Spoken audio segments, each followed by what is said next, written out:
Free audio post-production by alphonic.com. You know, the theme is loose, so we can kind of talk about anything and everything.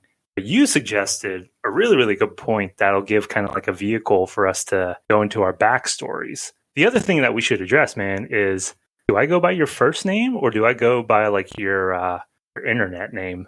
It's actually super funny. I just realized you actually know my last name. I forgot that. Yeah, I won't say that. I was driving home.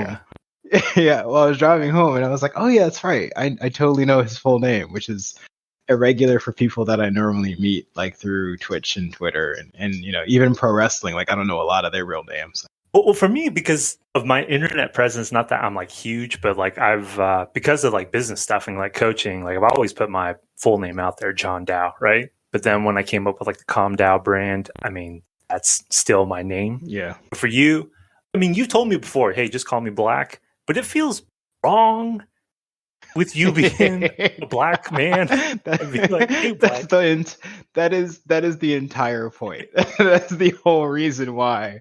I mean, you know, I can go into the reason why like my tag and handles are what they are, but the whole gag with that is telling people to call me just Black, and they're just like, oh, okay. So here's what I'll say. You know, in gaming, you'll see black. Just BLK, black. A lot of people struggle with that. And BK, BLK, what do I call you? Dude, people are freaking dyslexic. Like the amount of people, like my last name, Dow, D-A-O.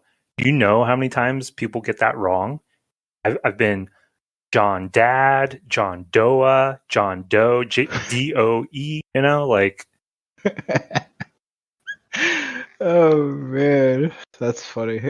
That's like, with my last name being what it is, I feel your pain because yeah, people get stuff wrong and it's like, well, how do you mess this up? It's so simple.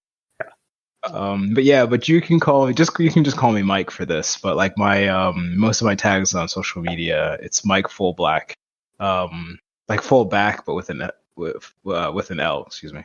But Mike is fine. In a weird way, it's and this is like the first, like we've been in touch online and so forth, but this is like the first time that you and me have like really talked in this manner, like one-to-one in a thing.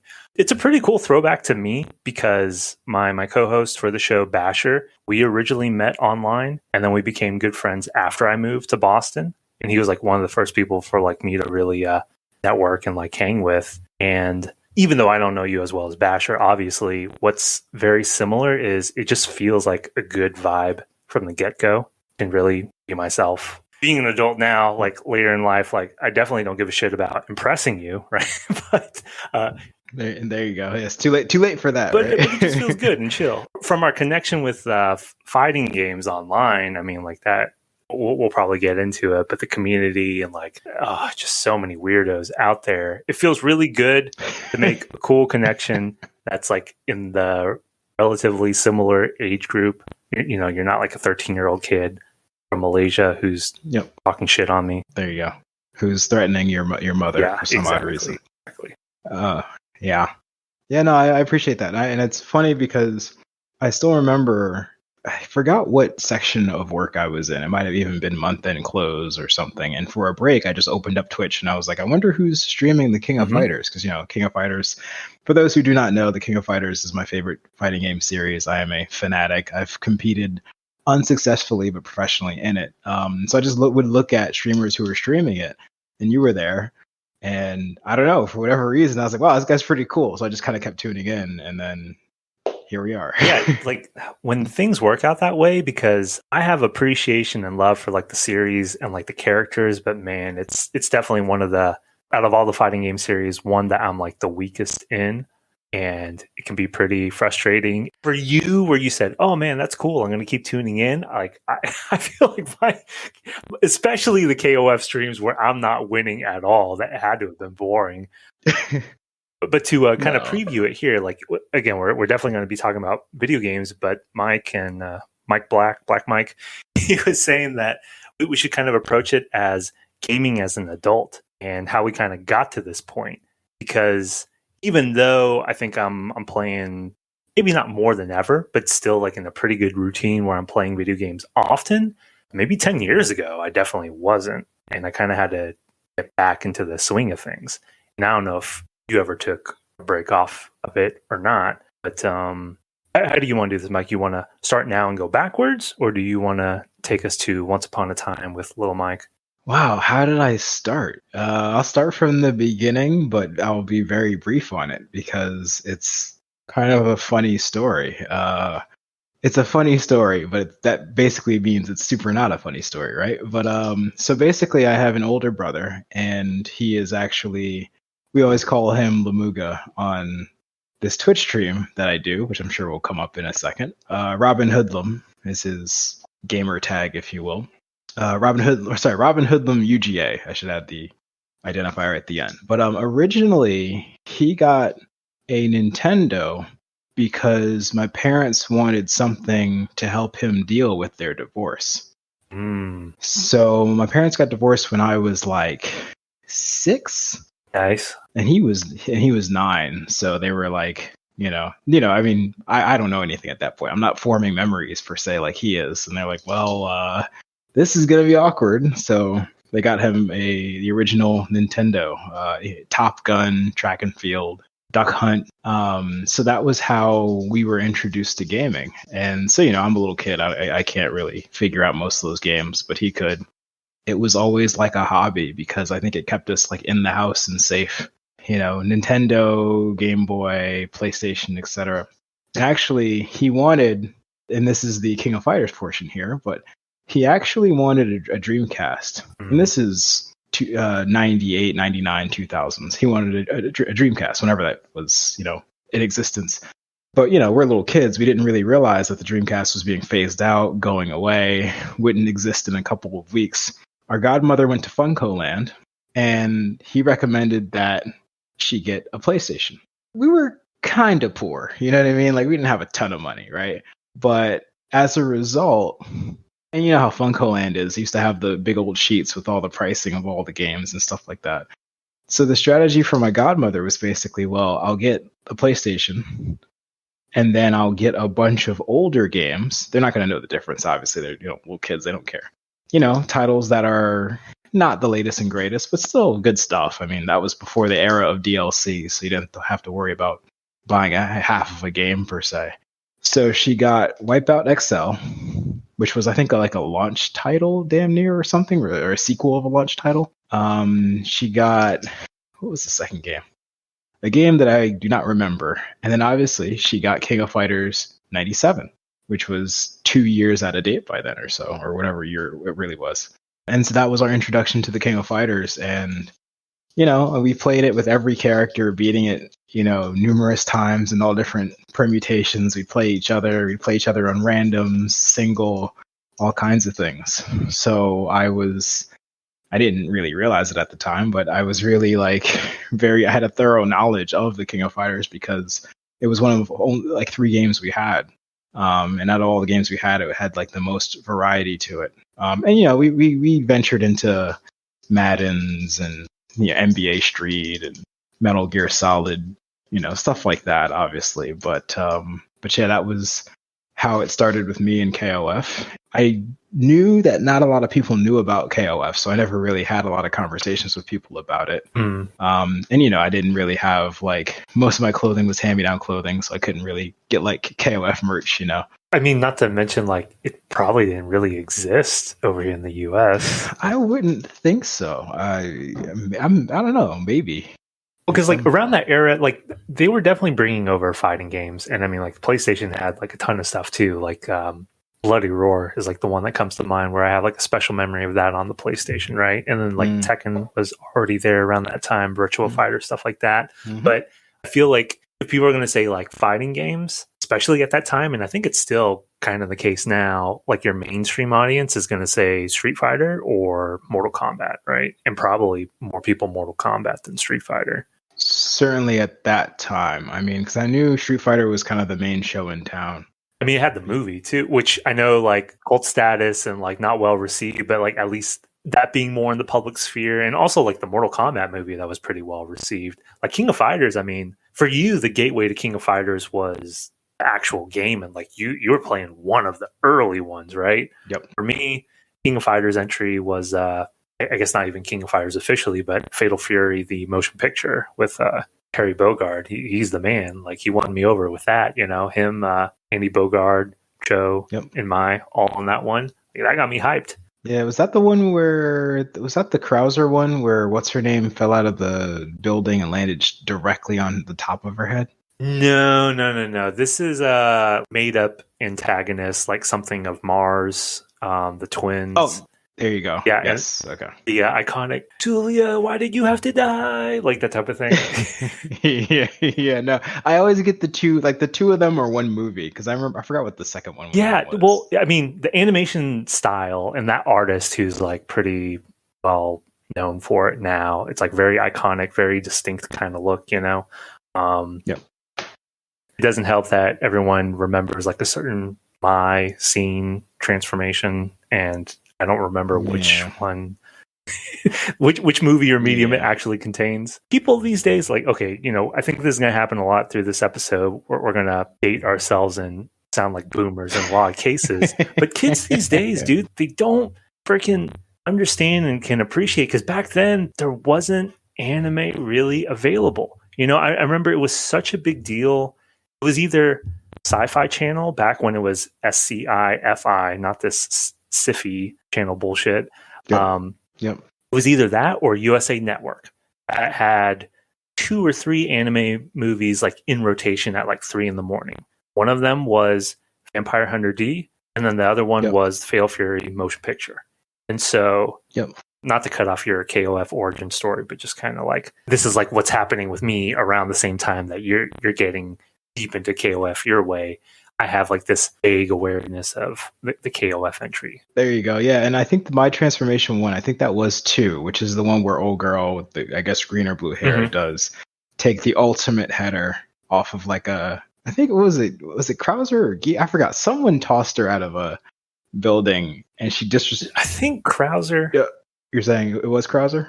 I think so, because like what's the name of that chick? Like, they called her, I believe they called her Lily, but she's not the Lily that's Billy's sister. She just was a random person who they just killed off because for lols. But she was like officially Terry's girlfriend, in that right? one, yes. Yeah. Okay. But like the and if you haven't seen this clip, you can find it anywhere. It's notorious because she lands directly on the top. She lands on the top of her head, and she kind of like signposts into the ground vertically for like a second. It's in slow mo, so she just is like one single point of her forehead hits the concrete, and then she just kind of like flops to the ground. And then they do the dumb thing where I think it's Terry runs up and goes, "Oh my god, don't die on me." And she's like talking, and I'm like, bro, there would be no. Her skull is broken. There's no conversation, bro. She's dead, man. That's why. What is this scene? It's like every time I talk to people about like the Fatal Fury movies or anything, I show them that clip and go, "This is the dumbest thing ever." I love it. The cheese factor can't be whatever you want to call it. Like, I'm sure there's like some nostalgia bias that's going on, but dude, like, that stuff is great. I love it. Give me that cheese. Hands down, I agree. Those are both good movies. Those are fun. I've gone back and watched them a few times. And I also own the live action King of Fighters movie, but that's a different story. Now that's a different kind of like terror bad, but like all these fighting game movie adaptations, you know, outside of like the first Mortal Kombat, maybe, and like again, like the Street Fighter movie getting like some cult status too, like. Everything since then, like, I don't know if they're like so afraid to do the campy cheesiness of like some of these anime stuff, but like, if you ever wanted the source material to do it like scene for scene, you have such an easy layup, and they always fuck it up.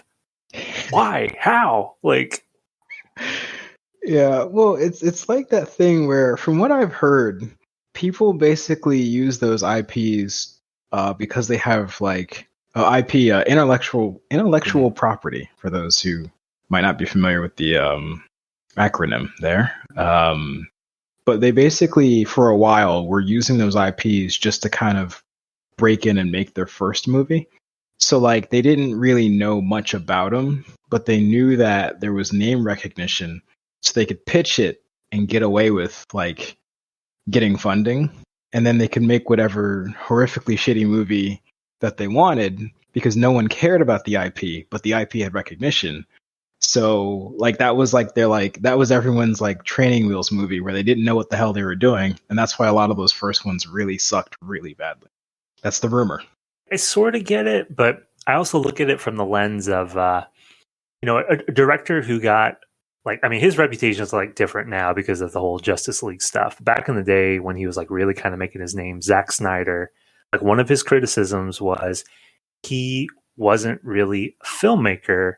He was an adaptation specialist, because like with Watchmen, he would do so many scenes like beat for beat, right? Yeah. With comic books, you could totally do that. And like there's a fan base for wanting that. I look at, if it's an anime or like even the fighting game itself, like why do they always do their own shitty generic choreography? Like I get choreography is hard. Well, just do a couple of the moves. Do the one signature move, and in most of those movies they can't even do that. Yeah, and again, it's like because like the people making those aren't really fans. They're just vultures for what kind of platform it has, and then they just kind of go, all right, well, I'll this is how I get my attempt into filmmaking, and then it just goes horribly, and it's very funny, very sad, but very funny. But yeah, I just want a good one. Doesn't have to be great. Doesn't have to be amazing. Just make it B level. That's fine. But when people say like, "Oh, we're finally getting good video game adaptation stuff," like Last of Us or Super Mario movie, like that stuff doesn't count. Wait till they make a good Street Fighter movie or a Tekken or King of Fighters or Dead or Alive. Like, give us some decency there. Yeah, and they always want to go live action, and that just never really works. It's it's supposed to be animated. You can't have people with weird looking hair flying around, and it just looks weird. It's kind of nightmarish at times. Yeah, like the what was that? Like that first Super Mario movie? Yeah, where it was like super creepy. Super creepy. Like the people who wrote the movie don't talk about it anymore because 93 arguments and changes is when that movie came out. Yeah, okay. And like all the people they had in that movie, it was like a pretty stacked cast. Yeah, but I think the writers and the directors and producers all were like actively fighting throughout the whole thing, and someone, I forgot who quit, and then someone took over. There's a whole scandal about that whole movie. It's quite sad, but it's quite funny also. That was an interesting one. Yeah, I was so small back then. I just was like, well, cool. Right. It's like Super Mario stuff. The Goombas look like people, like janitors. It's like really weird.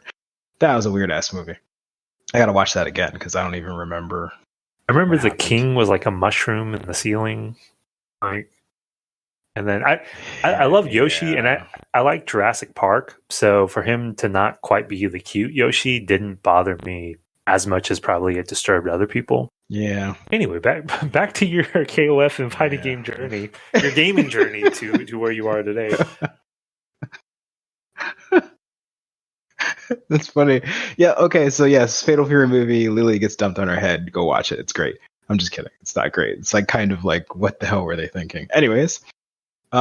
So fast forward to college. So I stayed in I went to Morehouse College. There's a hall called Graves Hall. It's the honors dorm, a freshman dorm. I was not an honors student, but for some reason they put me into that dorm, which I guess they just had a shortage or whatever it was. My brother also went there as well. So my brother's room was across, back when he was there, 3 years before me, he stayed in a room that was across from the room that I was given, which I thought was kind of cool. So literally, I'm just kind of sitting there one day, and my roommate was this dude from Oakland, engineer, cool dude, but we just didn't really like have anything in common other than football. And it was awkward because like the Oakland Raiders had just picked up Kerry Collins, who's a Penn State quarterback, and I was a Penn State fan, and Kerry Collins was terrible, and a lot of arguments, a lot of sports arguments. So one day we're just in mid sports argument, whatever it is. And I jokingly was like, you know what? I'm not dealing with this. I'm not, because, Kerry Collins, 5 interceptions, 1 touchdown. I'm like, I'm not doing this. And so I walked out of the room and I heard Super Smash Brothers when I stepped into the hallway. And I'm like, oh, that sounds like Smash. So I walk across the hall to the room that was my brother's, and lo and behold, who's sitting there playing Super Smash Brothers? But I guess I'll call him Justin Link, but Justin. And so I literally walk in and I'm like, "Are y'all playing Smash?" And they all look at me and go, "Yeah." And so I sat down and we all played Smash, and that was how Justin and I became friends. At one point, and this was actually, I think this is in the first episode of Two Hit Points. So a bunch of stuff happened, and Justin decided to stream video games on Twitch, and he just was kind of reaching out to everybody about it. We had been roommates, but we had recently moved apart. And I literally was like, just kind of living by myself doing nothing, but just working. And I was like, well, if you need a co-host, I can hop on and, we can give it a shot. So it was supposed to be a one-off. I was supposed to just show up and do the first episode and then come back every once in a while. And our first stream, we got like 4 views. Nice. And I was like, people showed up. So I think because of that, Justin was like, well, you have to actually be a part of this the entire time now. And I was like, damn it, because I didn't want to do that. And originally I had to drive like an hour all the way to his home. We'd stream, and then I had to drive an hour home and then wake up like at 6 a.m. for work the next day. So it was terrible. Oh, so you were doing it in person with him? Yeah, okay. It was terrible. I was like, well, and so... How far back was it when that started? Or like another way to say is like, how long has the Two Hit Points show been going? We started, I think it was 2018. So we're like 5-6 years in. Yeah. And it was kind of funny because we met playing video games, and then we got he got the idea to do Twitch stuff, and I was like, I'll give it a shot. And so we've been going for 5 years. And it's funny because we haven't really expanded that much, but it's like everyone, when they start with Twitch, they want to do the thing where they're like, oh yeah, we're gonna make partner, And I was like, I don't know about that. So I kind of networked in the scene and met a lot of people, and I kind of figured it out. And I was like, oh no, I don't have time and energy to pull that off. So they also kind of make it harder for all that stuff. So like making partner back then, or like even like right before, I think is like a totally different trajectory versus like now in 2023. Yeah. And the same thing goes for whatever social media platform you want to talk about, not to mention like how many of them are dying or they are literally pay to win.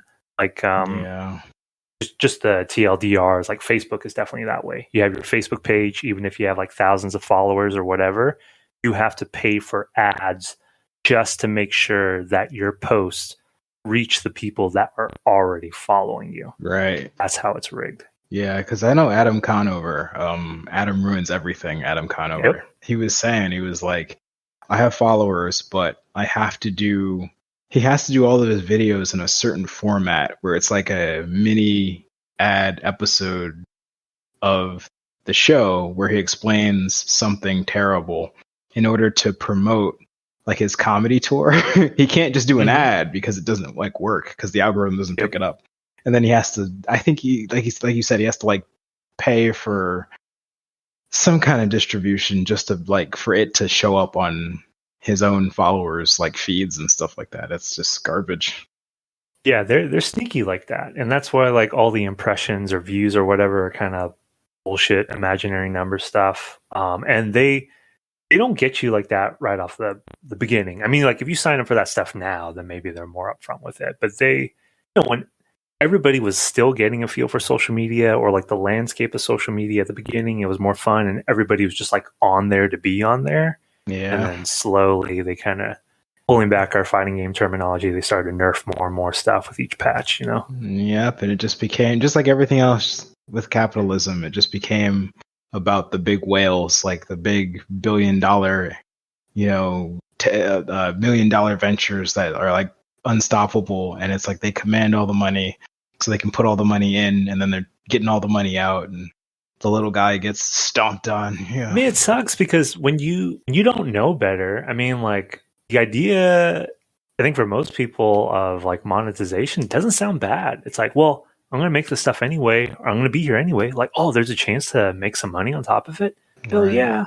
Very true. Very true. But I mean, it's social media nowadays, it's like if you come into it with a platform, then you're good. But to build a platform organically, it's like all those spots have been taken up. Yeah, so like the Twitch thing and like the concurrent views and like interactions and total this and like that sounds like a nightmare. Yeah, so I'm just glad that I was able to, because I think again it was like I came to the conclusion first with the Twitch stream, Twitch account, 2HitPoints, but I came with the idea first to have 2HitPoints just be kind of a casual gathering, and we got to affiliate, which was mostly done by networking in the Twitch community. But I was like, yeah, no, that's good enough. There's no reason to try to push this because you're talking about having to network with power users and pay for bot viewers, and that's just way too much. Because everyone I know who does well on Twitch, they have a platform, and then they have like a whole bunch of power users that like push their stuff, and they have these connections where they get on with somebody and then someone has them on something, and then like, oh yeah, here's a link to my stream, and then etc. And it's like that's just way too much work, and it's really cutthroat. Then they'll be pushing people out of the circle, and kills their account because they don't get any views anymore because so and so said something about so and so, and it's like really just gross stuff. Too much people, too much internet people. Oh, and I realized I just buried the lead on the second part of the story of how Justin and I became friends. Yeah, but things were going good. Like he got you hooked because even though you're saying like he was like, well, you gotta keep coming back. I think it does mean a lot for some people. Like when you just show up, like he probably could have gotten other people, and it might have taken a lot more work, but you were willing and you were good to go, and then it just kept rolling, and then time flew, right? Well, and it was funny because for a while before the pandemic, because I used to edit the episodes and put them on YouTube, and it just became, hours of work. And editing like what you're probably listening to if you're tuning in, editing this will probably take hours, and it's just cutting out the ums and the ahs and the chewing noises, and it's like how much you want to edit. And then like the loose rule of thumb I say is like whatever the recording is. So like if we end up going for like an hour, the editing process is at least double that. Oh yeah. Yeah. That's if you have like good software and stuff. Right. Yeah, I just had Windows Movie Maker, and which surprisingly really easy to use, kind of fun to use. It worked well for me. It just took forever. Like, yeah, how intricate you want to be. Yeah, like the rendering must have been like god awful slow, but yeah, and what worked for me was like we had the full streams on Twitch, the replays, and some of those you can kind of like repost so they stay. But the YouTube videos were like I tried to aim for. I'm gonna have to pull one up because it's been so long since I've actually even looked.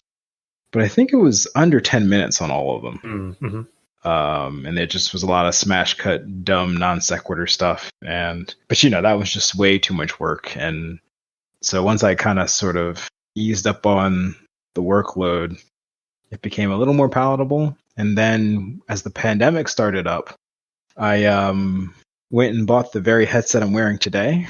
Nice. And we both were like, well, I can't go over there anymore. And he was like, yeah, I don't want you around my kids, coughing on them and stuff. So I was like, I know I can just stay home and get plenty of sleep. It'll be great. I didn't say it like that. I was like, oh man, this is going to be a challenge, but I was super happy about that part of it. And so we started doing things remotely. And that was when it's that current format we have where I just sit down. I bought a webcam as well. And we just do the stream in two separate places, and it's just so much easier. The workload is non-existent. It's a nice escape away from, the in the background of the Twitch stream nowadays. You just see like my work computer in sleep mode because I'm going back to it after the stream ends. But yeah, so that became where we sort of really hit our stride, and we always just anyone who causes problems on that stream, they're gone very quickly because it's just a real chill community, and it's mostly people we know. Many people Justin's met through gaming, a few people I know through wrestling, high school friends, college friends, family, etc. It's just like I really appreciate the community we have, because they don't have to tune in. We don't require that. We're not begging for anything, but they still show up and just say stupid stuff for even 10, 20 minutes. You have definite like regulars, and whenever I see the chat going off, like everybody seems pretty happy to be there and to see both of you guys. Yeah, and that's the part that's interesting because I don't know. It's like I just knowing, because a lot of the people I've met over the years here or there, but like I'll give a shout out to Melly Pop, who now she's Celestial Kitty, as I called her by accident when she first changed it, but Celestial Kitty. I met her once. So me, Justin, and his college roommate all lived together for a while. And I think she lives not in Georgia, I'll say. And she came through and, I met her, and I think we all went to like a dinner kind of deal thing. And, we didn't really talk or anything. Like I barely knew her. I was like, kept at the end of the table while you and Justin are pounding down pancakes. Exactly. Just quiet, didn't say anything. She's super quiet. Yeah. And that's the funny part. When she first started showing up to the stream and she was talking, I was like, who is this? And Justin was like, so-and-so. Remember you met her that one time? I was like, no, but like she's talking. Who is this person? She goes, no, seriously. Remember she's kind of tall. Like I was like, yeah, no, I remember. She barely said 2 words the entire time when she was in our apartment. It was very funny. Nice, nice girl and all, but she just wasn't really talkative. Do you find like with the network that you do or like the connections you build, there is a lot of that disconnect with online versus offline persona? It's weird because I know people. My life is very strange in that regard because I know people through professional wrestling, which I do as a side hobby, side career as a referee. Or I know people from family/college. So I kind of knew, it's like in a weird way, especially for the Twitch stuff, it's like I knew everybody before I knew them through social media. Okay. And there's only a handful of people that I've really met through social media per se, that like I would be cool enough with to do a podcast like this. That's a rare thing. Yeah. Part of the reason why I asked that is people can be wherever the hell they want to be, right? Mm-hmm. And they don't have to be like the exact same. Like for me, I just can't turn on a persona, like I could be way more successful if I just became a character, but I can't. That's too much work. And like the times that I've like tried to do that in the past, it has never ever benefited or panned out for me. It's to my benefit to just like when I do these shows, I really just try to be myself. I get the sense, again, I don't know you very well. I could be completely off the mark, Mike, but when I'm talking to you on the show right now, I think this is just you, or maybe you're more extroverted in person. I don't know. Maybe you're super touchy feely. Maybe you're always trying to pile drive everybody that you meet. I don't know. Like again, like I have a little bit more acceptance for it, but I think like I still have like a gut reaction when I see someone being so different from how they portray themselves. That always like irks me a little. And then I'm definitely not that social these days. I want to say that you're probably more social than me, or like you're hanging out more groups, you're doing more things these days. It's tricky because I'm a small group kind of person. Yeah. And so I'm originally from New Jersey, but I've spent at this point a little like close to half my life in Georgia. So in Georgia, I don't really like fit in with the South. Outside of Justin, the main host of the 2HitPoints Twitch stream that I do, outside of him, I don't really have a lot of like friends. And also like I'm older than 35, so like you don't really make friends at that age. It's kind of like a weird thing. Like you just all those activities you used to do for fun, you're just too old for. So you just kind of like whoever you have, that's it. Okay, so I'm going to tie that into like the fighting game community. They always talk about checking out your locals, right? I mean, there's definitely quote unquote fighting game boomers, but your locals are the fighting game community. Are they not a bunch of kids? It's weird because the place that I was going to, shout outs to 404 Esports, and I guess that's Doraville. It was weird because the Atlanta scene is mostly just Tekken and Strive. Okay. There really isn't even that much Street Fighter going on down here, which is very strange. But yeah, very interesting. It was Mostly all ages. So there's college kids, and then there's like the 30-year-old dudes. For a while, when they were running a King of Fighters, like a local weekly, I was cool with a few of those guys. And some of them, if I saw, Crumb or Silvera at a tournament, we can talk and be like, hey, what's up? How's it been? How's it going? Or Rick the Hatto, not Rick the Hatto, excuse me. 404 Final Boss, Rick, excuse me. It's like, oh, hey, what's up? And they're like, oh, that's that really old KOF dude who like never wins and it never wins any matches. And they're like, yeah, that's me. Hey, what's up, guys? How's it going? But I never really got like super cool with them just because I'm not good enough at any fighter to really garner that kind of attention. And that's the economy at locals and in person. For most of the in-person stuff, like I've noticed, because like, for example, the thing that happens with me that's a little weird is because I'm like a pro wrestling referee, like Coach Steve or Rome himself will like know me by the Twitter stuff I put up of like my wrestling stuff. And I always find that because they're just wrestling fans. And I'm always like, oh, okay, you know who I am. I'm like, yeah, man, I'm a big fan. He goes, oh, no, I know who you are. I'm like, really? He's like, yeah, you ref, right? You're a pro wrestling referee. You work for so-and-so. And I'm like, oh, shit. He actually saw that. That's pretty crazy. So for me, like the local scenes are a little strange because there's pockets of wrestling fans that legit have questions about like what it is that I'm up to. And most of the stuff I'm doing in pro wrestling reffing outside of like New South this weekend, Deadlock Pro, and then the GCW timekeeping I do. Outside of that, all the pro wrestling stuff I do is like super light beer league, 47 people in the audience in the middle of nowhere, Georgia. It's not serious at all, but I guess some of those pictures are nice enough to the point where people think I'm doing something, I guess. I don't know. But yeah, so it's a weird scene. It's like, I'm not like in the scene because I'm good at games, but some reason some people know me and we've got along and we've talked and we're cool and stuff. So it's a little weird for me, a little different. I'd like to be able to dive a little bit more into like the wrestling stuff. Again, like with fighting games, KOF being like the main staple, kind of being like your thing on one end. I didn't know if like wrestling was like a supplemental thing on top of that, or like your wrestling pursuit has just been like its own separate type of entity. Because you also, I knew that you reffed, and I knew like you're a big fan of wrestling. Correct me if I'm wrong. You said something to the point where like you don't even like playing wrestling games because you would rather just like do actual wrestling. And you're like, all right, I'd teach people because it's not that hard to do some of the moves, something to that effect. But on the last TwoHitPoints podcast you mentioned something about wrestling where I was like, oh, so maybe Mike has this kind of pursuit of like doing wrestling stuff, and all the power to you, dude. Like I'm rooting for you, but I didn't even know if like that was like a star on the map. You know what I mean? Wait, what did I mention?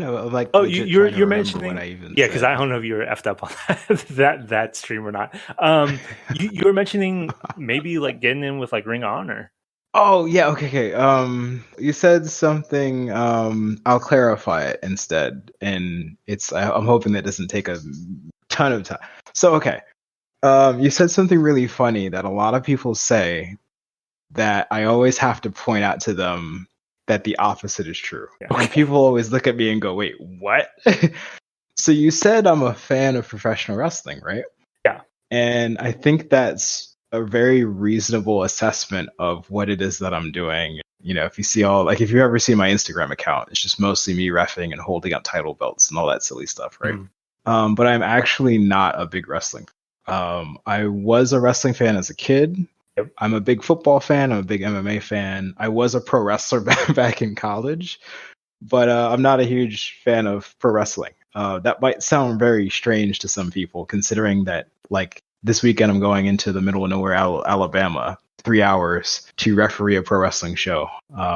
And I think I've worked for, I think last year I did something ridiculous, like 45 shows. So like every weekend I was out at a show, if not 2 shows, if not 3, and all kinds of stuff. So I think 2 weekends ago, I was in my car for 13 hours because I had 3 shows. I was doing commentary for Platinum Championship Wrestling in Covington. I refereed at Intense Wrestling Entertainment in Augusta, which is the #1 promotion in Georgia. I'm proud they got it. And then on Sunday, I refereed and did commentary for Georgia Independent Pro Wrestling, which is my home promotion. So it might seem a little strange that I'm as involved in pro wrestling as I am, considering that I'm not like a huge fan of it. Like I always joke with people, I know who Shibata is, but I don't know a lot of his moves. I know he did the headbutt and was in the hospital. I've met a lot of his students, and they're very nice, and they take the time to talk to me, even though I'm just that referee sitting in the corner that no one cares about. But yeah, I'm oddly enough not a huge wrestling fan. Let me jump on that because, people have complexity and depth, and like for sure there's contradictions. I guess pretty different, but people will be like, oh, John, you care about people. Or like, I can genuinely say this conversation that I'm having with you when I've podcasted and I've gotten to learn about other people's life stories, I have genuinely enjoyed that, right? People will be like, see, John, you're a people person. And dude, that makes me gag because I'm like, no, I hate people. I fucking hate people. Like, get away from me. But like in certain contexts and stuff, like there's that sweet spot. I don't mean this in like a grilling type of way, but just like you said. So yeah, okay. One, I apologize for being mistaken, but I was mistaken. And like, there's lots of people who are mistaken on like how Mike feels about professional wrestling. So if that's not like really your jam, then the curiosity becomes like, well, dude, 13 hours in the car. Like what are you doing this for? And again, it's in my opinion, if you looked at like, my Twitter is just mostly King of Fighters retweets of art and clips and updates and things like that. You retweet good art. Yep. Yeah, which is deliberate. And actually, I'm kind of cool with a bunch of artists, so I always try to retweet their stuff and get their stuff out there because I'm cool with that weird older pocket, the older, more calm pocket of the King of Fighters internet fandom. But yeah, so like I said, if you looked at my social media, especially Instagram, Facebook, I just don't really post anything, but just stupid stuff and hellos to families and happy birthdays. Facebook, really, I just use to message promoters and referees for opportunities. And if I need to book a referee, I'll reach out to referees I know through that. But yeah, but if you looked at my Instagram, you would think I was like this super into pro wrestling refereeing person. So that assessment to go, this guy actually goes and works. And I mean, you go to a wrestling show, you put up a wrestling ring, it's steel beams, it's wood planks, everything's smelly and heavy. And then the show's over, you're tired and sweaty, you take the thing apart, you're covered in other people's blood and sweat. So you would think I was like the really big wrestling fan, right? That makes sense. I mean, that's a very fair assessment. That's what everyone says. But it's kind of one of those things where I always try to compare it to this, like metaphorically. If you work in a pizzeria, you're not going to go home and have pizza for dinner. I think when you get to, and I started wrestling literally 30 days after my 18th birthday. I'm currently 36 years old. So I've been in the wrestling business, I think over half my life or half my life exactly at this point. So you had a kid in wrestling, basically. There you go. Yeah, my wrestling career can legally drive. I mean, in the South, 4 years ago, you're wrestling kid. Pretty much, yeah. But you have to get to a point with it where, and it's not like a career for me, and that's another elbow joint of conversation when you mention Ring of Honor. Mm-hmm. So it's not like something that I look at like, oh, this is my dream job, I'm trying to work for WWE or blah, blah, blah, blah, blah. No. It's more so just that thing where I was a wrestler. I was never really a huge fan and never thought I was going to get anywhere. I did it for fun, made a little bit of money, traveled a little bit across the East Coast, was on TV in the UK and Japan as an extra in the background of something, was on regional TV in Tennessee with Memphis Wrestling. I was on the same show as Jerry the King Lawler once, things like that. But it was always just like a fascination with how it all works and the people that do it. So my wrestling career ended because I stopped gaining traction. And I just felt like, look, it's time for me to get serious and get a job and do stuff in corporate so that when I'm 36, I can afford a place to live in. There's a little bit of an inside joke there for those of you that missed the pre-show here. I'm going to laugh about that for a second. All right, I'm done. Okay, anyway, but so for a while there, I was working a steady job. I was playing a lot of flag football, but that got to be too annoying and everyone was taking that too serious. And I had all this wrestling training. So I said to myself, well, I can probably do something else like commentary, which I kind of always wanted to do, but never had the opportunity, or I could be a referee. And so I started watching wrestling again. And this is like late 2018. And I was like watching the refs and I was like kind of studying it. And I was like, all right, I think I could do that. And I went to what is now known as the Nightmare Factory. That's run by one Cody Rhodes. It wasn't the Nightmare Factory yet, but it was starting that. And I was like, hey, you guys need a ref? And QT Marshall, fellow New Jerseyan, he was like, no, we only use our students for refs. So I was like, all right, well, that was my first guess. Then my trainer sent me a message and he goes, hey, this guy Big Steel needs a referee this weekend in LaGrange. And I'm like, I don't know where that is, but sure, I'll show up and do it. And so from there, it just became this thing where I was like, all right, cool. I'm just going to do one show every month. Is this just basically Two Hit Points podcast deja vu all over again? It's a common theme in my life that, yes, I do other things just for fun and just out of fascination. And I just try not to take it too serious. And that's what makes it enjoyable. That point right there, honestly, I think that's healthy, because, you're the guest. So like, I'm not going to dump onto it too much, but like my whole career trajectory, like it's been flip flop back and forth, like, man, pursuing your passion, the thing that you really love, but honestly, that gets like romanticized so much that I don't think it's a healthy pick for a lot of people who claim that they're pursuing their passions. Don't get stuck in something like completely shitty and like absolutely soulless and soul sucking, right? But in between the two, there's a really good gray area that needs to be explored for a lot of people. Oh yeah, and I think for a lot of people, like back in the olden days, it was possible to do what you loved because like every jobs weren't so concentrated amongst 50 different responsibilities. Yeah. And stuff wasn't so commodified and commercialized. You could kind of sort of like have fun and stuff. But now everything is so like you're doing 47 different things at once at work. So even if you like the idea of doing something for a job, it's either going to pay you absolutely nothing if it's any fun. Yep. Or it's going to pay you a lot of money and it's going to be the most miserable experience of your life. Yeah. So it's, that middle ground has kind of sort of disappeared as society has advanced and found more and more ways to make money off of stuff. So yeah, it's tough to do. And again, like you say, that's healthy. I appreciate that. But yeah, that's the aim. It's like, if I don't try to, and I know like I was driving to Savannah, Georgia for a promotion called Coastal Empire Wrestling. And I was driving with a referee who had done some tapings. It was a Ring of Honor taping, and they taped what then was called AEW Dark. It now no longer exists because they were looking for a referee that could speak both Spanish and English. And he speaks Spanish. He's Puerto Rican. Oh, okay. I thought you would be like, sure, I can speak some Spanish. Mi español es muy malo, pero habla poquito español. I just did a show this past week with some luchadors, Cosmo and Elemento. And Elemento always looks at me funny when I speak Spanish, because my Spanish isn't great. But he's like, no one in Georgia speaks Spanish. What the hell is this guy doing? So I'm giving them time cues in Spanish and all this stuff. He's just looking at me like, what the hell? And I'm like, yeah, estudia español para 5 years in la universidad.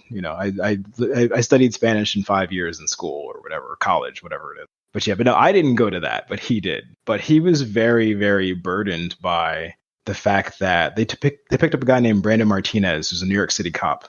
And he does Ring of Honor at AEW now. He's always in there with all the, the Mexican wrestlers and the, Spanish-speaking wrestlers. But he was very burdened by the fact that they picked this guy that spoke Spanish and kind of looked like him a little bit, but they didn't pick him. And I remember just kind of sitting there going like, realistically, that dude he's somebody's cousin or something, because pro wrestling refereeing, it's pretty deep, but like once you do it for like a year, you know everything you need to know to do TV, because then you have to learn how to do TV, but you can only learn TV by actually refereeing on TV. So it's like, you can't really, like, there's no sort of, and he was like beating himself up because he was like, maybe I didn't speak enough Spanish. Maybe I didn't shake enough hands. I mean, without even going into like those intricacies, because like it could be as deep as you want it to be, right? But like I can empathize so hard with that point. Like, dude, like I have what they need, or I could do what they say that they wanted, right? Yep. And why didn't they pick me? And I think 9 times out of 10, the answer is never going to be satisfying. Sometimes it doesn't even make sense. Sometimes like there isn't even logic to it. Like honestly, if it was because of nepotism, I think I could probably digest that or be like, oh, okay, yeah, like it's his dad or whatever, right? And then sometimes when you see how they connect the dots and you're like, What? Really? That guy? Okay. Yeah, and I've had so many referees come back and have tryouts with World Wrestling Entertainment or Impact, and they're the best referee in the tryout, but they didn't hire them because they wanted someone 5'7", not someone who was 5'8". It's like, what? It's like, yeah, you look a little bit too much like this one referee have. Your hair is too similar, so we're gonna hire this guy instead. So that's why I've never really. And entertainment businesses are like that, where you have to fit demographically and you have to be good enough. But if you kind of sort of have the right demographic makeup, or the right people, they'll teach you what you need to know. Because it's entertainment. It's not like it's rocket science, and you're with some of the best minds in the business, no matter what wrestling company you're going to, because there's so few people that are even doing it. So they can teach you how to be a referee. I don't know if I'm opening a can of worms with this one, but have you ever been told that you were not black enough to be a black referee? Fortunately, so wrestling is an interesting business because nowadays there are more, but back when I was a wrestler, there weren't a lot of African American referees. There weren't a lot of African Americans in the business, period. Not a lot of black folks. So there was one promotion where they were looking for, this was TCW, run by the fabulous TC and Pretty Boy Floyd out in Douglasville, now defunct. But they specifically were looking for a black wrestler that was like a junior heavyweight style, they call it, like a fast moving high flyer. Now I'll say that one of the owners of this promotion was black. So just to kind of make sure I set the table properly. But demographically, he just felt like they had a lot of white wrestlers and they didn't have a lot of diversity. And, any wrestling promoter has their friends in their community going to shows, and so they're going, where are all the black people? So I got booked because I was a black wrestler. Now, granted, being from New Jersey, especially a Jewish suburb in New Jersey, there's a lot of ways that which I don't feel the stereotypical black whatever experience, and that's changed a lot more now, where everyone's cultures are kind of melding through the internet.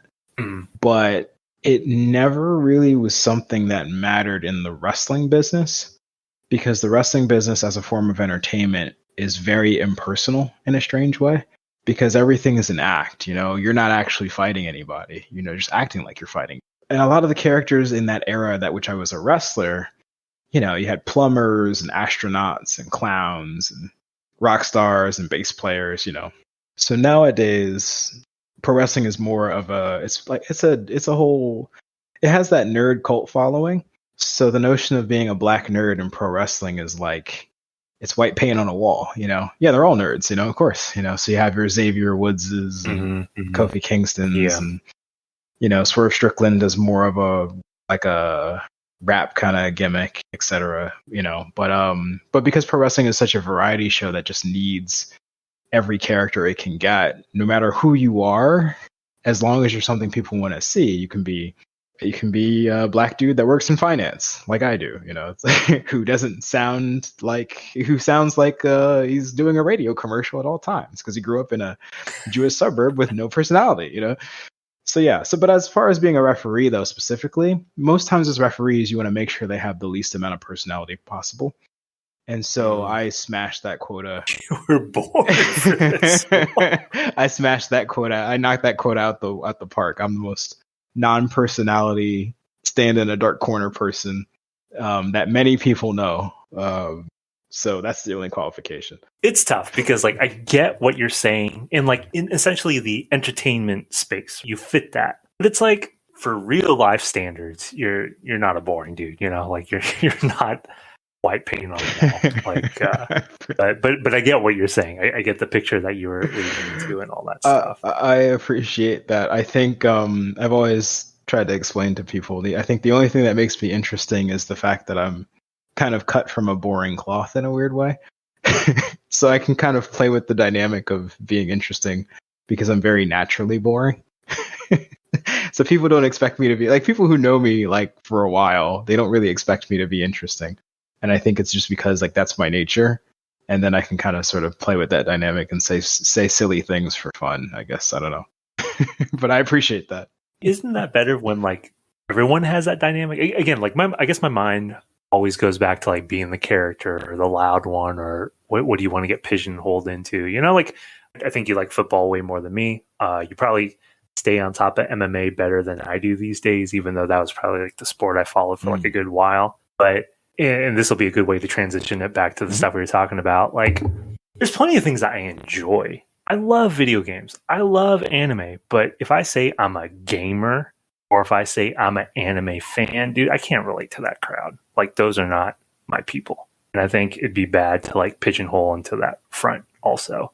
Yeah, you love football. You might call yourself like a football fan, but like if I made it like, oh, I can only talk to him about football, or I can only talk to him about KOF, like that's a bad dynamic, and that's kind of a bad label. No? And it's kind of strange because I guess going back to the topic of like being an adult in gaming, it's so, and Justin and I on TwoHitPoints, we talk a lot about how the upper echelon of gamer is largely dysfunctional as far as being like an adult or a person. And even for many of them, even as far as just being a child, dysfunctional. You know, all the stories of all this abuse and, you know, grooming and all that stuff. It's like, you know, there's just a lot of Smash community, baby. I wasn't gonna say it. Oh, Justin, my words, not yours. I was gonna say Justin. One of Justin's favorite games is Super Smash Brothers, which again, how we met. It's a fun game too, but like again, like once it's this is the community, or like this is the game, like it spirals into like a completely different type of thing. And I think psychologically, if you're gonna be that good at something and it's video games, I think in essence, like there's a guy that just retired from the Overwatch League, pro Overwatch player. He had mentioned that like a lot of those locker rooms are very dysfunctional. You know, they're just, you know, and they're all younger, but like they don't know how to like keep a clean bedroom. You know, like you have an organization paying you a salary to play video games all day, and they're paying for your rent, and certain people's rooms are like falling apart because they're not taking care of them. And it's like, you know, he talked a lot about that. He's like, yeah, it's just not oddly, but it's like, yeah, a lot of them are just, a lot of gamers, pro gamers are very dysfunctional. You know, we've all seen some of the Twitch streamers where in view of their camera, you have the lighting and all this stuff. But if you get a picture of where they're sitting, it's just covered in trash. And, you know, they need like a maid service. And it's not just gamers, but there's a higher pocket of that. And, you know, I mean, my theory on that has always been that because gaming is entertainment and it's kind of like something for kids in essence, it just is a obelisk for immature people. It's kind of sad in that way. Again, like I want to treat it like a holier than thou type of thing. And I think as we step in this direction, this is kind of a good way to tie it all together and wind it down.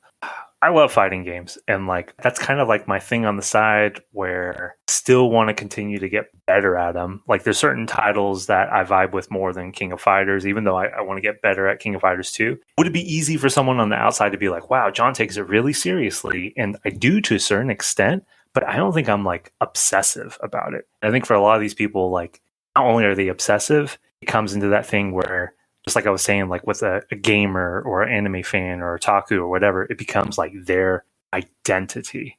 And I'm going to be presumptuous here, where reffing, wrestling, King of Fighters, those are components of your life, right? Right. But I don't know how much like you tie it into like it being your identity. So maybe like another way to kind of segue it is, what is gaming to you then as an adult? And that's been interesting because I think I had this idea where I wanted to do commentary for fighting games. And recently I did with the Trading Mode Network last week. And slight sidetrack, the co-commentator is actually going to be doing commentary for Samurai Showdown for EVO, which is cool for him. Nice. He was kind of positioning himself to do more stuff like that. So I think it's his first EVO, so I'm happy for him. So I started playing the King of Fighters with like a professional mindset, started competing at locals and all those things. And it's interesting because it's a bit of a mixed bag. Like most of specifically the King of Fighters scene, because it's just a smaller scene, it's a little more dressed down, mature. There's a ton of camaraderie. They're much nicer people. Because in essence, to kind of find that game and stick with it, you just have to have a certain amount of like maturity and loyalty, I think.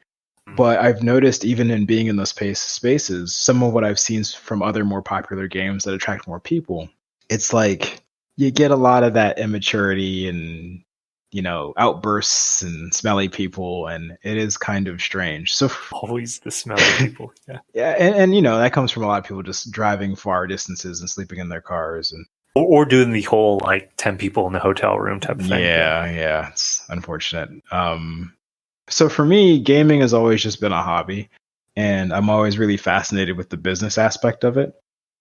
Mm-hmm. Where a lot of studios are trying to figure out the whole crunch thing and the monetization strategies with games as a service and all those changes, and so I've always been fascinated by gaming. But yeah, it's always been just a hobby. If I have free time, I'll play some games. And it's also been a great way to keep up with my brother. He's 800 miles away and I miss him every day. So every week we try to set aside some time to, play some Overwatch, some King of Fighters, some Power Wash Simulator, and to try to just use that as a vehicle to sit and talk. So, but that's all it is to me.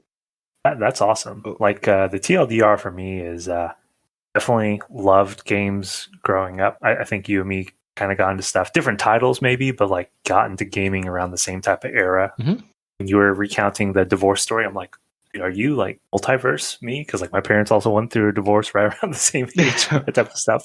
Oh wow, okay. Again, I'm also from the South. There you go. The reason, earlier I was saying that 10 years ago things were a little bit different was because I was in Japan and there's the Xbox 360 era of gaming, just to kind of give a whatever console generation that was at the time. Mm-hmm. For me, time to be an adult. I should be socializing, doing other things. I shouldn't just be in my room playing games all the time. I went to such an extreme of just basically cutting it out of my life completely. And it wasn't until moved up to Boston in 2013, my brother got me a PS4 in 2016, right before Street Fighter V came out. His message was just dude, we grew up playing games, you should enjoy yourself. And Not that I needed his permission, but it was just kind of that moment where it was a reminder that, dude, it's okay to be playing games. You don't have to. I know we just had that tangent about irresponsible man children, who should learn to be a little bit more mature and responsible. Yeah. But that's never been my issue where I sacrificed and wasn't put together because I was so obsessive with games. Gaming has never been that problem. But I almost kind of beated it out as if it were. And then being into the groove, playing stuff again. And, honestly, it wasn't until the pandemic, really playing stuff online and then meeting people such as yourself. Being really grateful for me, if I say fighting game community, that is what it's all about for me. And I'm super grateful to meet people like you.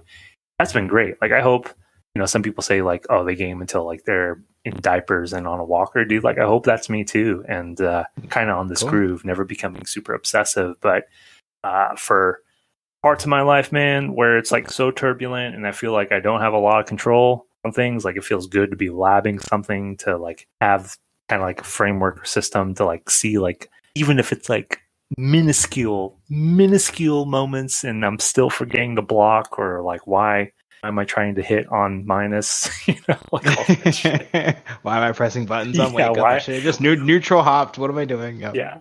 Even if I'm a dumbass in this realm, it still feels better when in real life sometimes you can't make sense of things, or you feel beaten in those other points. So yeah, that's kind of where gaming fits in for me as an adult now. And it honestly feels pretty good, even if I do still get salty. No, as we wind down here, Mike, I'm going to give you a moment to plug whatever socials or sites you want to do. But was there anything else that you wanted to cover for today, or anything you feel like we didn't get to bring up? I was going to I forgot to tie in there's a King of Fighters story with Justin that cemented our friendship. Oh, yeah, let's hear it. I was wondering, maybe you can edit that into the earlier part of the episode here. I don't know, not to make you too much homework. No. Give me just 1 second, because even if it's at the end, I'm just trying to think. You did talk about how you got the start of seeing Justin regularly, and then you're that mainstay as the co-host on the 2HitPoints podcast, right? Because I think back on my friendships too, close friends, the real bonding thing was Pokemon. And through Pokemon, it was playing with the link cable through the Game Boy, and then going and seeing that first Pokemon movie in theaters, and then like crying because like, oh my god, Ash died, except he didn't really die. But for you, like, Nice. it is crazy. Like it's still King of Fighters that tied it all together for you and Justin. So like, what was that moment? We were in this freshman dorm. You had to do what was called, what was it, door duty, desk duty? I forget. So you had to basically sit at this big oak desk right in front of the entrance of this dorm, and you had to sign people in who showed up who didn't like live there. And there were quiet hours where, you couldn't go to a different dorm other than your own past a certain time frame. And this was only for freshmen.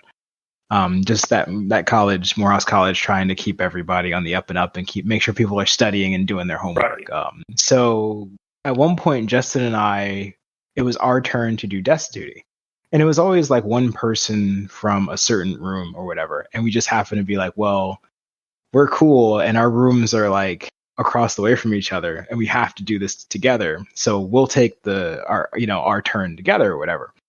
So he had a laptop and he had King of Fighters 98 on it. Nice.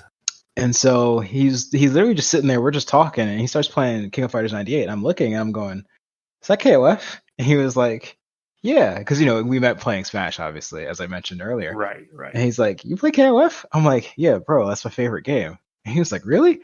So literally, we were just like, 3v3 the whole night, just going back and forth playing KOF. So we start playing a little bit. And then a friend of mine that I went to high school with, who also went to that same college, he walked up and he also plays KOF. He's really good. And he goes, oh, you guys are playing KOF? And I'm like, yep, cool. And then someone else showed up and was like, what game is this? And we're all like, it's KOF. I'm like, oh, okay. Oh, this looks pretty cool. Then two other people showed up and they're like, whoa, is this Street Fighter or something? No, it's KOF. Oh, okay.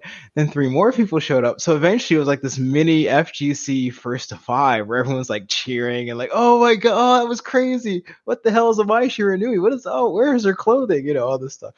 So it got to the point where it got so loud that the RD, the resident director, came out of his office and was like, all right, guys, break it up. Like, what are you doing? Get out of here. They're doing desk duty. Y'all aren't supposed to be here. Get back to your rooms. So they broke it up or whatever. And so that was near the end of our shift.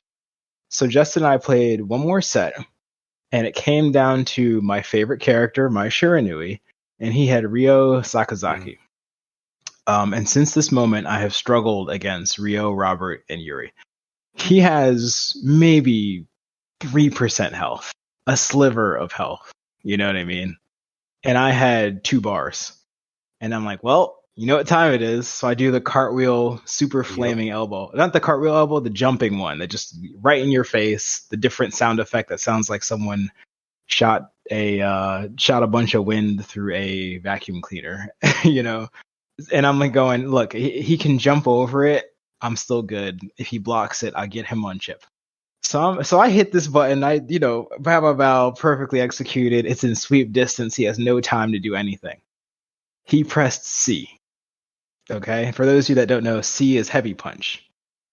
Mai does the whole routine. She's covered in flames.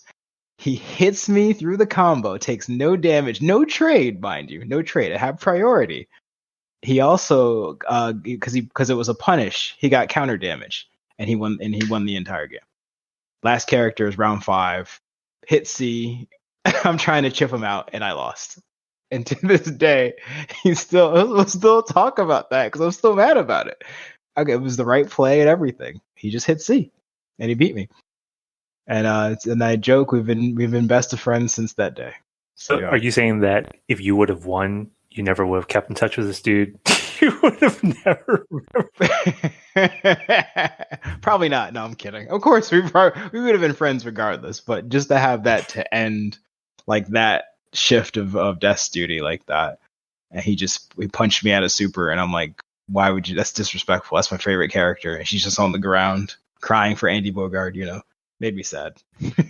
But no, we would have been friends regardless. It's funny on a couple levels because like, you guys are just playing the game, right? But then like all these people popping out of the woodwork, it sounds like, I don't know if King of Fighters counts as like poverty fighting games, but it sounds like that kind of story, right?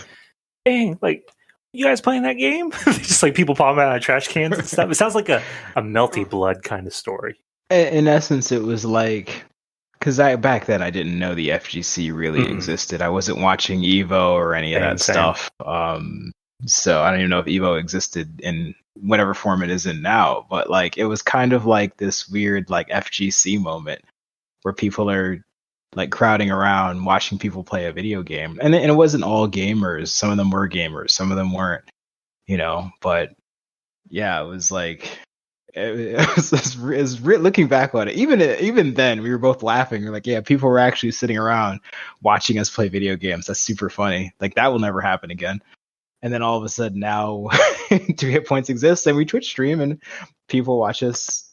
Well, I mean, we sometimes play video games. We mostly just talk and get drunk when family members dearly depart. But yeah, no. The other thing that stood out to me on that story, and I think this is probably like difference in like our fighting game trajectories, because even though I could say like I've been playing them probably around the same time that you started, dude, like the way I play fighting games now, which is kind of like intermediate if I want to be generous with like how I describe myself, like is like leaps and bounds better than I played as a kid. I think like the advantage I had as a kid is none of my friends played it, right? So automatically, someone who doesn't play a fighting game, like you're gonna win against them unless they get lucky with a button mash on something, right? Yep. But I credited myself with like, oh man, like I would go through the move list and like I would learn the moves, but not really having the forewithal and like the sense of like when to use it or when not to use it, and thinking of like situational awareness. Even though fighting games is like a 1v1. Like I played fighting games in a very like single player type of mindset. Mm-hmm. And if like you only play against the computer, that's like even easier to do. You talking about like what button press and that key moment in the counter. Dude, like I didn't learn any of that stuff till like way later to even like be thinking about it. Yeah, and for me, the way I used to play King of Fighters was because I just knew like the characters from year to year to year were mostly the same. Right. And I played so many of the games over the years that I knew the differences in each game, and I knew most of the priority for what could counter what, like pure without trading. I didn't know those terms back then, but I knew most of that stuff, and that was how I beat people who were far better and had far better reaction times than me. So yeah, but I agree with you on that one. Yeah. Because like even to that extent, because like there's plenty of these fighting games are like legacy type fighters, or you get some like knowledge. I mean, to different degrees, right? But Tekken's like a legacy fighting game, and like I still remember inputs on characters that I don't main just because I played as a kid. But when you talk about priority, no, for me, I'm always like, what looks cool? That was like the driving factor. Or this character is lame, until like you find like the one move, and then like, man, how many times can I hit somebody with this? Like that was like the main driving thing. Like now, one of my favorite, I think I would put it at the top, is like Soul Calibur. I played Soul Calibur since Soul Calibur 2. Dude, I didn't know jack crap about Soul Calibur, trying to think back at like the gameplay. Again, like I would know how to do inputs and like to just like do maybe like some unorthodox type of stuff. Yeah. Like linking it all together. I'm like, wow. It's kind of funny thinking like how, as a kid being obsessive over something that you don't really understand either. Yeah. Yeah, no, and I've seen you play Soul Calibur. You are really good at Soul Calibur. So yeah. I've said it plenty of times, like the King of Fighters community is full of freaking killers. Like Soul Calibur has it too, but most of them are kind of like in Europe, and then beyond that, like, the community is kind of small. So like, yeah, kind of just like with Tekken also, there's just like matchup knowledge that people don't know. Like I was playing a newer friend the other day, and like he was like, oh, is it cool if I bring a friend into the room too? I'm like, yeah, sure, it's no problem.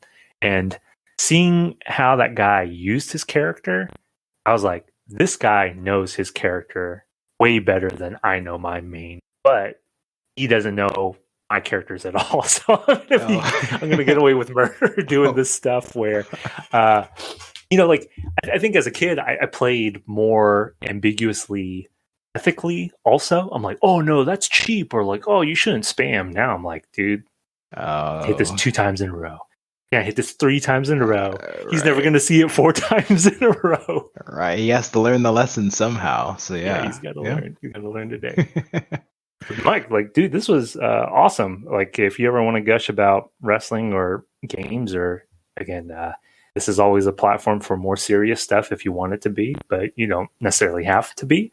Can always do another recording. But if people want to get in touch with you, if you even want people to get in touch with you, how can they connect? Yeah, so I will. Here's the promise I'll make. I say we come back, do another one, and maybe I can discuss wrestling, and then maybe we can do another one where you talk about your journey with games, because I know you kind of brushed into it a little bit, but I kind of want to hear that story with a lot more detail there out of you. I will say that.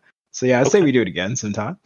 But as far as me, if people for some strange reason want to see pictures of a dude standing still wearing a striped shirt, you can find me on Instagram at MIKEFULLBLACK. And that's basically just like Mike, the name, fullback, but there's a L between the B and the A there. So MIKEFULLBLACK on Instagram.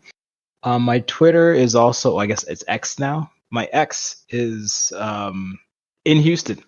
No, my Twitter is the same handle as well, but that is more for King of Fighters content, updates, random clips, FGC hardcore kind of information and stuff. And I put out some other fighting game stuff on there as well. I used to do a lot of Overwatch League stuff, but that's kind of dying out. So I just send that to my brother privately. And that is all. Wrestling wise, which again, I promise if there's demand for a wrestling episode or you just, need the content. Wrestling wise, you can catch me on DPW On Demand for Deadlock Pro Wrestling as a referee. Series of YouTubes for Platinum Championship Wrestling, Georgia Independent Professional Wrestling. On IWTV, you can catch me for soon Platinum Championship Wrestling, but predominantly IWE, Intense Wrestling Entertainment. I'm on Fight TV for some of the Terminus stuff. I did some Ring of Honor Ring Crew stuff when they were also airing. I think that stuff's actually on what Tony Khan bought now. So Ring of Honor Honor Club, you can catch me if you really wanted to. Yeah, carrying Rush's ring gear. Really nice, kind of like a goat skin cape he has. It's really interesting stuff. But yeah, I'm all over the place. But yeah, predominantly Instagram, Twitter, you can find me there. And the most important one that we covered on the show, like catch Mike and Justin weekly, sometimes Tuesdays, sometimes Wednesdays on Twitch, the 2HitPoints pod. Just 2HitPoints, right? Yeah, so the Twitch account, that is, I'll say Wednesday nights at 9 p.m.-ish to 11 p.m.-ish. But yep, that is 2HitPoints and no numbers at all. So it's just TWO. Hit points, like the things that you lose when you get hit in video games. And that is our Twitch channel. There's some stuff, you can find some past episodes on there. You can watch on demand. You can watch live, just say hi in chat. It's a real chill time. It's a very cosmopolitan crowd. Yeah. Whenever I go back and edit this thing, I'll be sure to include all the direct links to all these socials and websites in the episode description to make it easy for everybody. All right. Thanks for your time, Mike. Thanks for having me. This was a lot of fun. Free audio post-production by alphonic.com.